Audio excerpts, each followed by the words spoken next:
Hello? Can I get some people to give me a thumbs up if the audio is working perfect?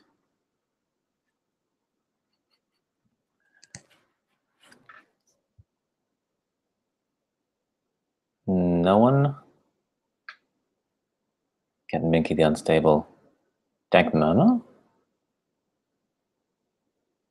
Well, I'm going to assume that the stream's working properly, and true to my word, I want to start the stream by answering the students who couldn't attend, and so they sent me an email. So I'm going to do the emailed questions first. All right, I got one from Charlotte. She says, I won't be there to watch the stream, but I was wondering whether you could do some examples of half-life and re-explain the concept. Okay, half-life.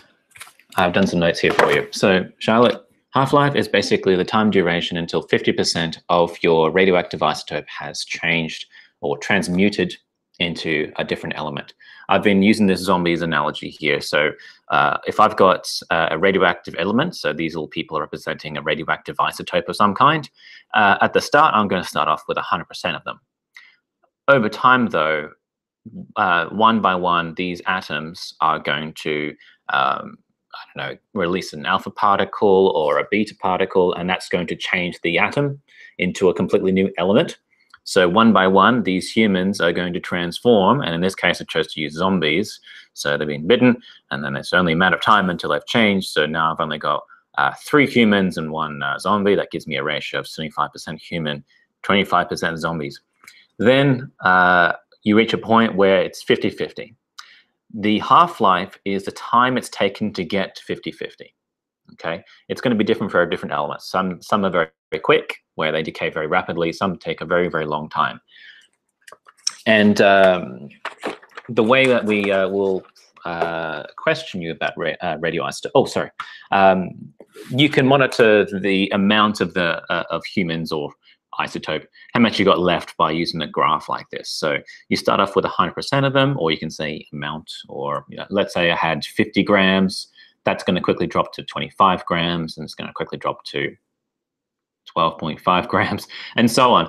So every time interval, so if this gap here is 1 half-life, that could be 4 days, it could be, I don't know, a bajillion years. So every interval, you're going to drop your quantity by 50%. So it goes from 100 to 50. In the next time interval, we're going to go from 50 and half that again, so that becomes 25, and half that again, and so on and so on. So this is the curve you make. The typical questions we use with half-lives are things like this. I can't read it. It's back to front of my webcam here. And it's basically saying cobalt-60, so it's a particular isotope of cobalt, has a half-life of 5 years. If you have 10 grams, how much would be left after 15 years? Okay, so you can sort of work from the beginning. So if I start with 10 grams, so that's times 0. If I forward 5 years, that gives me 1 half-life. So that means I've reduced that amount of grams by 50%. So that takes them from 10 grams to, so I can just do this. So years, grams,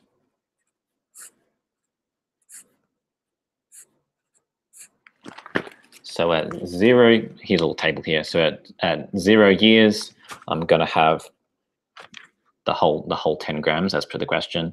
Then if you fast forward 1 half-life, oh, sorry, that's going to be 5, not 1. After 5 years, you're going to drop that count to 5 grams. After 10 years, sorry, my handwriting's a bit bad on webcam. So after 0 years, 5 years, 10 years, I'm going to reduce that again by half. That gives me 2.5 grams, and then I'd run out of space. But if I go another 5 years to get to the total here, 15 years, I'm going to have another half-life. So I'm going to get half this. So I think it's like 1.25 grams. Another question is where they don't tell you, you have to work a little bit harder. So this one here, I've got americium-242. Again, they're mentioning a specific isotope of americium. We use them in smoke detectors, at least the old kinds. Half-life of 6 hours. If you started with 24 grams and you now have 3 grams, how much time has passed? This is the main thing we use isotopes for. We use it to try and figure out how much time has passed, particularly for things like fossils. How long is a How long ago did this, ancient artifact exist when it passed away? So I need to figure out how much percent I've got left, because I've got gram quantities. So I'm going to turn this into a fraction. So by turning into a fraction, I can try and simplify that so the grams will cancel out. I can divide top and bottom by 3, so that's going to be equivalent to 1/8. And if I punch that in my calculator, that's basically 12.5%. So if I want to know how much time has passed, 100%, 50%, 25%, 12.5%, that is going to be 0 years, 0 hours, 6 hours, 12 hours, and then I think 18 hours. I think I've got that right. My maths is usually not that great when I'm on camera. I hope that helps, Charlotte. It's a bit of a quick demonstration of the half-life thing. Maybe you can find other YouTube videos out there where they also explain half-life and how to do some basic problems with that. Okay, answering questions. I have no idea why there are so many students that are obviously from grade 7. This is supposed to be for grade 9s, guys, but I appreciate the company. All right, so I'm just going to scroll back and see if I can find the first question. Name for a man, what grade do I? I'm not in any grade. No. All good. Do we have to know the graph? Do we have to know the graph? So Zuni Logic, are you asking about this graph? If you're still here, are you asking about this one?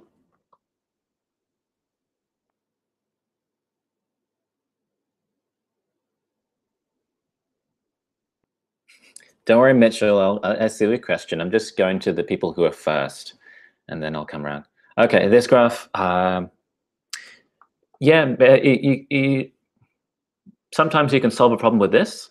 So for this example here, where I had 24 grams and 3 grams left, I could almost substitute percentages here and write 24 grams. Then halfway down, I'll have 12 grams.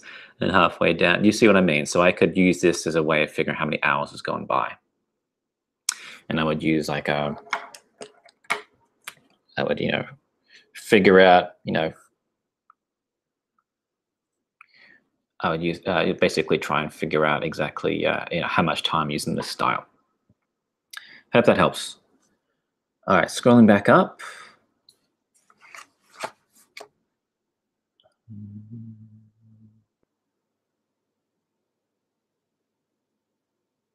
Thanks, James, for stopping by. Sorry that you're feeling a bit sick. Why is Mitchell saying oof? Is that out of focus? Because that's the camera terminology there, if it's an acronym. Okay, so now I'm up to Mitchell screaming, please go over the people who discover the atom.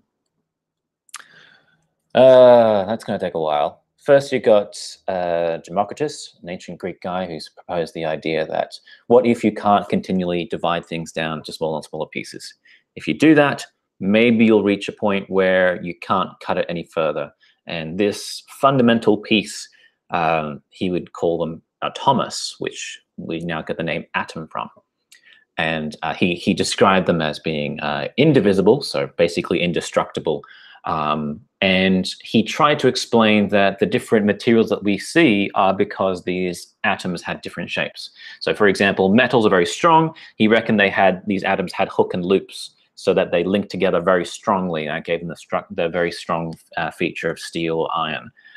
He thought things that are, salt was very sharp. So maybe it was a sharp atom or something like that.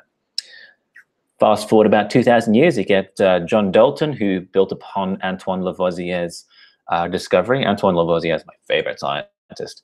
He tried to figure out, when you do a chemical reaction, do we lose material or does it stick around? So he decided to make perfectly sealed chambers then make the things react. And he could weigh the whole apparatus together to see if anything changed. And sure enough, there was no change in mass, which meant that the materials you start off with and materials you end up with, even if some of them are gases, they'll still weigh the same. So that implies that these atoms must be just rearranging themselves to make new combinations when you have a chemical reaction. So John Dalton tried to take that idea and build a new idea of an atom. He says, okay, so atoms, they're hard, like a billiard ball, like a when you play a game of pool. They're hard, round spheres, and they form compounds or materials in ratios. So like, H2O, that's 2 parts hydrogen, 1 part oxygen. And they basically rearrange themselves during a chemical reaction. They're still indivisible. You can't cut them any further, but they're basically spheres. They don't have the funny shapes anymore. He didn't think that was the case. Fast forward a little bit further, I can't remember when, you get J.J. Thomson. J.J. Thomson was the first to find a subatomic particle. A subatomic particle means beneath atom particle, so on the inside. So up until this point, we still thought there were spheres. We first discovered the electron, so it must be from the atom somewhere, so we got to stick it in there. So he said, okay, well, maybe atoms are more like a muffin where you've got raisins, and those raisins or chocolate chips or whatever, those chocolate chips stuck into the bread dough are the electrons that we discovered. But we noticed that atoms and materials in general, like, you don't get shocked by everything you touched. So a lot of things are just neutrally charged. So to explain that, he reckoned, okay, well, the bread dough must be positive to balance out the negative charges of the electrons. Fast forward a little bit further in time, we've got Ernest Rutherford. He decided to do some further tests, like, let's just blast some piece of gold foil with nuclear radiation, because that's the thing to do. So he tried to go to I think he lived nearby a metal factory where they could roll things very thin. So he asked them to roll a piece of gold as thin as they could, kind of like the old pasta machines. The more times you run it through the pasta machine, it gets thinner and thinner, until he got the thinnest he could get out of gold foil. And then he basically exposed it to alpha radiation, which is alpha particles, which are basically a helium nucleus with no electrons on it. So that's basically a alpha particle. So see how it doesn't have any electrons on it? It's pretty bulky. It's got the middle of the nucleus, of course. So he's flinging that at this gold foil. And to see where they ended up, to see if they went through or if they sort of changed direction, he put some sort of detecting film behind it. So kind of like an old camera film, I guess you can sort of imagine. So he could tell how many went through and how many of them, which way they went. And he discovered that pretty much all of them went straight through the gold foil. However, some of them changed angle a little bit, and even some of them came straight back again from where they came from. And from this, he had to realize that if most of them went through, then the atoms in gold must be mostly empty space, so that those alpha particles could have passed through. When they changed direction, they must be deflecting off something. And for some of them that went in and then bounced straight back again, then that must mean that there's something inside of the gold atom that is pretty dense and able to repel a alpha particle, which he knew was positive. If you think about it, it's got 2 neutrons, which are neutral charge, 2 protons, which makes it positive charge. So overall, this thing here is positive. So when you've got a positive thing flinging into something you don't know and comes back at you, it's got to be pretty hard so it doesn't get knocked out. But it also has to be positive to repel the original alpha particle away again. So he said, okay, so the inside of an atom must be mostly empty, a tiny bit in the middle, must be positively charged, and pretty dense and things like that. So he called that middle of the atom, he called it a nucleus. So that's Ernest Rutherford. The next guy come along was Niels Bohr. Niels Bohr was trying to explain the wonderful colors you get from atoms. So if you put a different element in the flame, you get a different color. That's how we get our beautiful fireworks, red, blue, orange, white. They all have a signature, almost like a fingerprint, signature color pattern. When you sort of mix them all together, that's the color that we can see in our eyes. And he was trying to explain that sort of very unique signature, the spectra of every element. And he said, okay, well, because they have very specific colors, that means they got specific energies coming out of these atoms, which means that maybe these electrons are taking in this energy and sort of popping from very defined levels within the atom. And when you pump it with energy, like you're putting it on fire or your laser beam or whatever, they pop to a higher energy level because you've given it heat. and then they're excited, they're unstable, then they pop down again, and as they reduce that, fall down that gap, that very defined space between, they give away that excess energy they had as a photon, and that photon could be, if it's a really far gap, you'll get a really high energy photon. If you've got a very short or very low energy gap, then you'll have a low energy wave. So he basically proposed the idea that atoms are, they're mostly empty space, they got a nucleus in the middle, but the electrons aren't just randomly on the outside, they're in these very defined energy levels or orbits. That was his idea. Then you got Chadwick, who invented the idea of neutrons, and we added that to it. Okay, hope that works for you, Mitchell. Now they've spent a good 10-15 minutes on that. Do we have to know this for the test? I have no idea this is Minky, the answer table. I have no idea what you're referring to. I guess I'll have to scroll down to see your response. Oh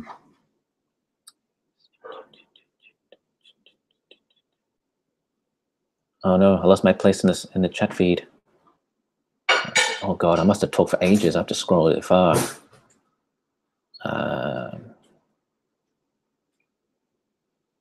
Don't know if you're the real. I'm pretty sure I'm real. Last time I checked. William. Spelling. How's Google on the screen? I don't know. How long is the test? I can't remember. Most students used to do it in a single lesson. So, let's see. Can we study before it tomorrow in class? Absolutely. So for my 9F class, yeah, we have a double period in the morning, so we may as well use the first period to prepare, and I can answer some more questions. In question 25A of the practice sheet, oh, good question. So we got 10 Summer Dumperson. Question 25A of the practice sheet. I Googled plutonium-175 and it doesn't exist, so I'm guessing that's a mistake. I've probably pulled a lot of the examples just from a different website, just so we can find some practice examples. So don't worry about it. You're kind of missing the point. I guess you're probably Googling it to try and find the answer. So question 25A, let me have a look at that one. Question 25A. Write a nuclear equation for the following plutonium-175 undergoes alpha decay to become osmium. PT-175, arrow sign, alpha plus osmium. What's the atomic number of osmium? Right, atomic number of plutonium.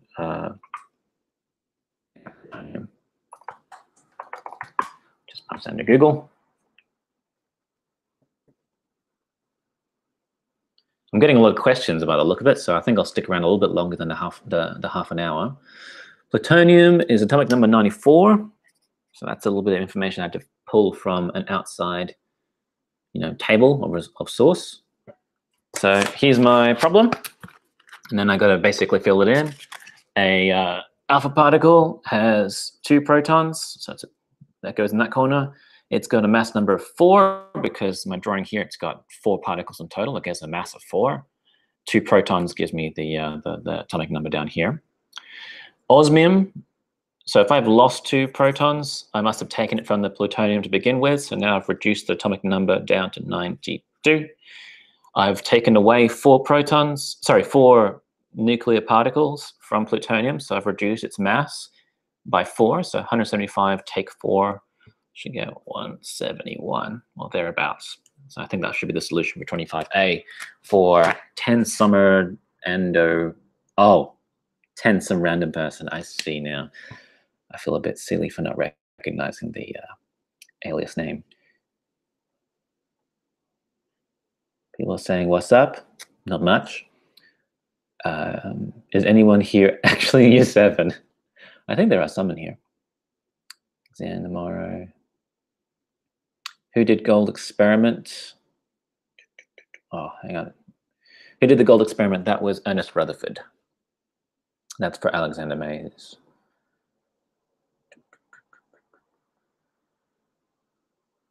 Can you explain a bit on ionic bonding? Yep, I can do a bit of that. I'm just going to see if there's any other questions. Spam.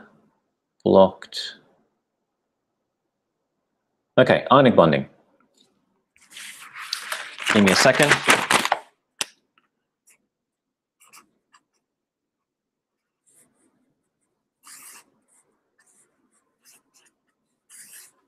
Classic example. Ionic bonding is the bond between ions. So here I've got two ions. An ion is basically a charged atom. So I would normally have a sodium atom, but because I've written a plus sign on it, that means it's become charged. Okay, and the way that the way that an atom becomes negatively charged or positively charged is because of how many electrons they have. So they get born with a certain amount, which makes them neutral. If you give them more electrons, they become negative, like this guy. Or if you take some of them away, they become positive, like this guy, because the proton and electron count becomes uneven. So now I've got two charged ions, or two charged atoms, and they're oppositely charged on this occasion. So it turns out that positive and negative charges attract. Okay, we call this electrostatic attraction. And that's actually what forms the ionic bond. They basically are drawn to each other. So when they are drawn to each other, they will form what's known as an ionic compound. Think of it like compound words, like in English. So you got rainbow, it's made of two words, and you put the two words together and you get a new sort of meaning, a new word of the dictionary. So you start off with sodium and you start with chloride, you put them together, you create a compound or new material, sodium chloride, which is table salt, the stuff that you have in your food. And speaking of food, I think delivery just came a second ago. So that's basically the combination you get, an ionic compound. That's the bond. And from there, you can start stacking it together and form a crystal lattice. I can't be bothered to fill them in. But basically, they're going to have alternating positive, negative, positive, negative, positive, negative, and so on. And you get a crystal lattice structure. In fact, a lot of things can form crystals. Metals can form crystals. In fact, I have some crystals. I didn't bring them to class.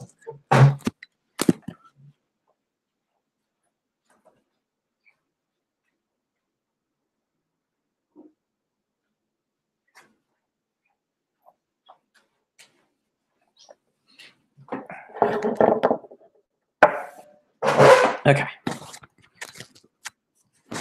Put my microphone back on. So when you zoom out, depending on the way you pack all the atoms together, you can either pack them like a checkerboard pattern where they sort of line, nice and one above each other. You'll get a cubic pattern, which is what table salt is like, and a lot of other things too. But sometimes you can pack them where it's like, you got two here and you got one sort of in the gap between the two. Now you get different results, and so the way you pack it will actually give you a different shape at the full scale. So here is selenite. So I just thought it was absolutely gorgeous. I was walking through the markets one day and some fancy person was trying to sell these magical crystals. And I was like, I don't care. I just want this really cool looking crystal for science. So this is selenite. I'm not sure what it's made from. Probably selenium and some sort of compound of that. Here's another crystal. This one here is amethyst. So I think it has a very, I don't know, maybe... there's a special name for every type of crystal shape that you get. And here's what happens when you don't have a crystal structure. So this is obsidian, and it has no crystal structure. It's very irregular. In fact, it has these weird cleave patterns on it because of the way it's struck. So apparently it breaks and starts making spirals from the location it was hit. So if you hit it here, you'll get a pond-like ripple effect on the stone. So this one here obviously was hit here, and then the things like that. This one doesn't have a crystal structure. Anyway, ionic compounds. This is an ionic compound. So is this. So is this. Things that are not ionic compounds will be things like oil, plastic, medicine. Usually medicine. Tissue, stuff like that. All right, I'm going to scroll through a bit further to see if I've missed anything else.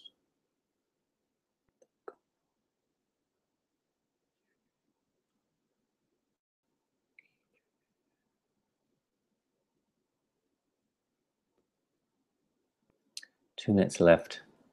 How long are you live streaming for? Mitch, I'm going to call it a day because my dinner has arrived. And I don't see any other questions per se.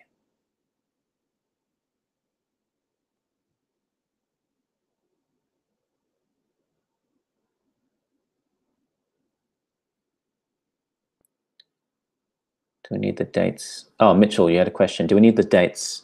You should know roughly when the discoveries were made for the different atomic models. So, Democritus, 2,000 years, roughly 360 BC. And you got John Dalton, he was, I don't know, 1808. And then the next guy, I don't care, I don't remember.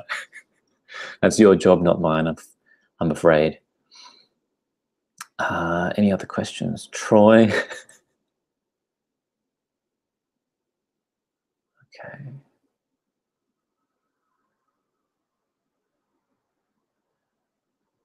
Okay.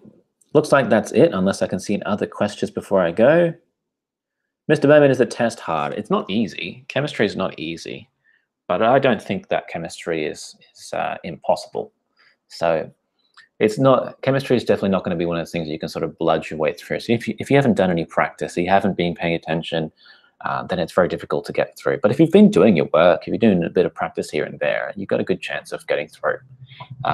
And if you do a lot of practice, if you sort of have that, some people are really switched on and they sort of take the lesson and they just go for it. Like they explore, they do extra reading and stuff like that. Like, oh, I wonder what other crystal structures there are, and you can Google it. People who tend to get themselves really involved, they can also do really well. Just the way you work. How long's the test? It should be about a lesson, maybe it's slightly longer. So it could be 50 or 60 minutes in total, which is more than generous. I think a lot of people do this very quickly. People used to do it in a single lesson back in the day. We had 35-minute lessons, I think. All right. Favorite rock. My favorite rock.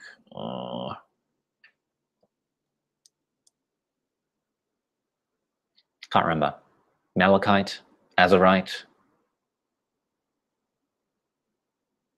things like that. I do like ones with copper in it. Is there multiple choice? Yes, there's going to be some multiple choice questions, and there's going to be ones where you put in like a number. Like if you type in the number, stuff like that. Okay, I think I'll call that a day. Thanks, guys, for dropping by, including those who are just there to pass the time while they're doing their homework. Thanks, Will. Catch you later, guys. Is that a vacuum next to me? What vacuum? Oh, yeah, it's a vacuum cleaner. Yeah, it's a portable one. I wish I bought one like 15 years ago because it's so much easier to have a portable one than it is to have one with a ball and chain and a plug. Glass wolfenite. Ooh, that sounds interesting. You have to show me what that looks like next time. Okay, catch you later, guys. I'm going to stop the broadcast. Bye.